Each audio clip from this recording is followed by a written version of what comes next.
जय श्री राम दर्शक बंधु प्रलय टीवी तरफ आपण मानकु स्वागत। यशस्वी प्रधानमंत्री श्री नरेंद्र मोदी आह्वान रे सारा देश में मो देश मो माटी कार्यक्रम अवसर रे आज अपराह्न रे भाजपा कटक नगर तरफ दोलमुंडाई श्री जगन्नाथ मंदिर पाखरु विशाल पदयात्रा सहित घर घर माटी संग्रह करी पिठापुर झोलासाई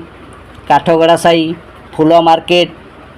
दरगा बजार होई नेताजी जन्मस्थान अमृत कलश रे पवित्र माटी संग्रह कार्यक्रम हैला। भाजपा कटक नगर तरफ नगर बीजेपी सभापति ललाटेन्दु बड़ू नेतृत्व में यही भव्य मो माटी मो देश पदयात्रा रे मुख्य अतिथि भावे राज्य भाजपा सभापति श्री मनमोहन सामल, वरिष्ठ नेता नयन किशोर महांती, राज्य संपादक सरोज कर, राज्य संख्यालघु मोर्चा सभापति सिकंदर अल्ली, मनस्मिता खुंटिया, रश्मिरेखा दास, कल्पना पटनायक, कॉर्पोरेटर गगन ओझा, गोपाल बेहरा और लक्ष्मीधर बेहरा, लक्ष्मीधर प्रधान, श्रुति पटनायक, विश्वरंजन मिश्र,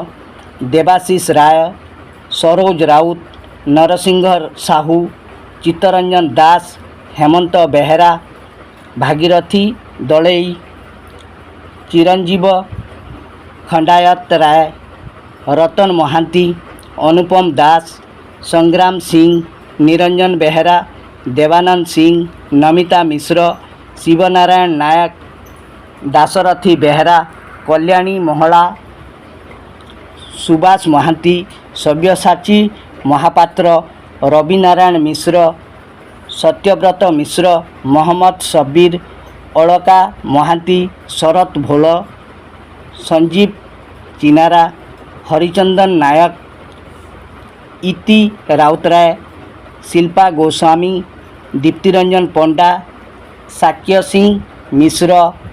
प्रमोद साहू, संयुक्ता मिश्र और राज्य तथा जिलार अन्यान्य शीर्ष बहु नेतृत्व सहित कार्यकर्ता एथिरे उपस्थित थिले।